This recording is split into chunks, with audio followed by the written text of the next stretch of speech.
മാനനഷ്ട കേസിൽ രാഹുൽ ഗാന്ധിക്ക് 2 വർഷം തടവും 1500 രൂപ പിഴയും സൂറത്ത് ജുഡീഷ്യൽ മജിസ്ട്രേറ്റ് കോടതിയാണ് ശിക്ഷ വിധിച്ചത്. 2019 ലോക്സഭാ തെരഞ്ഞെടുപ്പ് പ്രചരണത്തിനിടെ രാഹുൽ നടത്തിയ മോദി പരാമർശത്തിനെതിരെയാണ് കേസ്.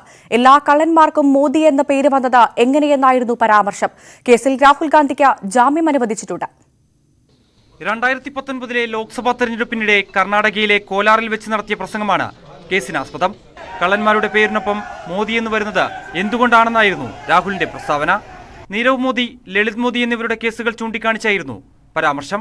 എന്നാൽ രാഹുലിന്റെ പരാമർശം അപമാനമുണ്ടാക്കിയെന്ന് കാണിച്ച് സൂറത്തിൽ നിന്നുള്ള മുൻ മന്ത്രിയും MLA-യുമായ പൂർണേഷ് മോദിയാണ് രാഹുൽ ഗാന്ധിക്കെതിരെ പരാതി നൽകിയത്. IPC 499, 500 തുടങ്ങിയ വകുപ്പുകൾ പ്രകാരമാണ് കേസെടുത്തത്.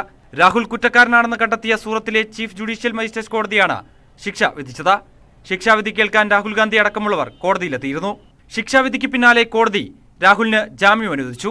10,000 രൂപ കെട്ടിവെച്ചാണ് രാഹുൽ ജാമ്യമെടുത്തത്. കേസിൽ അപ്പീൽ നൽകാൻ കോടതി രാഹുലിന് 30 ദിവസം സമയം നൽകിയിട്ടുണ്ട്. അതുവരെ തുടർ നടപടികൾ ഉണ്ടാകാൻ പാടില്ലെന്നും കോടതി നിർദ്ദേശം നൽകി.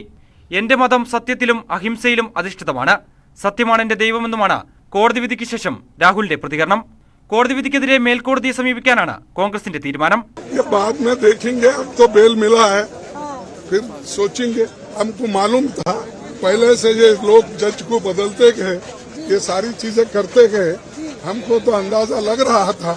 लेकिन हम कानून में विश्वास रखने वाले हैं, जुडिशरी में विश्वास रखने वाले हैं और कानून के तहत ही हम लड़ेंगे. അതേസമയം വിധി ഹൈക്കോടതി സ്റ്റേ ചെയ്തില്ലെങ്കിൽ ജനപ്രാതിനിധ്യ നിയമപ്രകാരം രാഹുൽ ഗാന്ധി അയോഗ്യനായേക്കും. National desk, news 18.